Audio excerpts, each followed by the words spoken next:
Hello everyone, good morning. তোমরা সবাই কেমন আছো? আমি খুব ভালো আছি। তো তোমাদের আমার ভিডিও কেমন লাগছে প্লিজ কমেন্ট করে জানিও।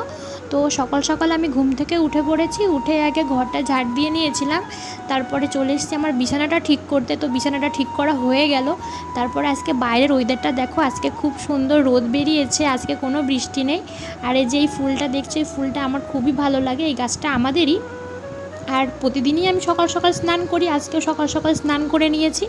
তারপরে অনেক দিন বিরনি করিনি, আজকে একটু বিরনি করে নিলাম। আর আজকে না আমার আর চা খেতে ইচ্ছা করছে না, তো আজকে আমি একটু ডিম টোস্ট বানাবো। আর আমি না রান্না টান্না অতটা জানি না, আমি কখনো ডিম টোস্ট বানাইনি, আজকে ফার্স্ট টাইম ট্রাই করব। তো দেখা যাক কেমন হয়। তো আমি এইদিকে ডিম নিয়ে নিলাম, তারপরে এই তো বানাচ্ছি। আর মাকে দিয়েছিলাম, মা বলেছে ভালোই হয়েছে খেতে, আমি জানি না। তো এইদিকে আমিও খেয়ে নেবো ডিম টোস্টটা। আর এইদিকে অনেকটাই বেলা হয়ে গেছে, ভাত বসাতে হবে। তো মা আজকে সকালে বাজারে গেছিলো, বাজার থেকে সকাল সকাল চিকেন কিনে নিয়ে চলে এসেছে। আমি ভাতটা বসিয়ে দিয়ে ভালো করে মাংসটা ধুয়ে নিয়েছি। মাংস রান্নার জন্য এইদিকে আলু, পেঁয়াজ, টমেটো সব কেটে নিয়েছি। তারপরে কড়াইতে তেল দিয়ে আমি আলুটা ভালো করে লাল লাল করে আগে ভেজে নেব।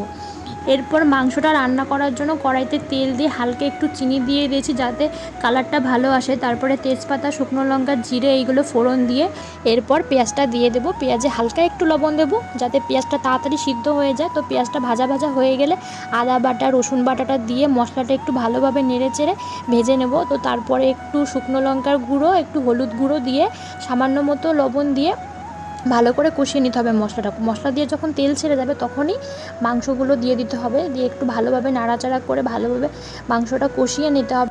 মাংসটা ভালোভাবে কষানো হয়ে গেলে জল দিয়ে ফুটে গেলেই মাংসটা রেডি। তো তোমাদের আমার রান্নাটা কেমন লাগলো প্লিজ কমেন্ট করে জানিও, আর ভালো লাগলে একটা লাইক করে দিও। বাই।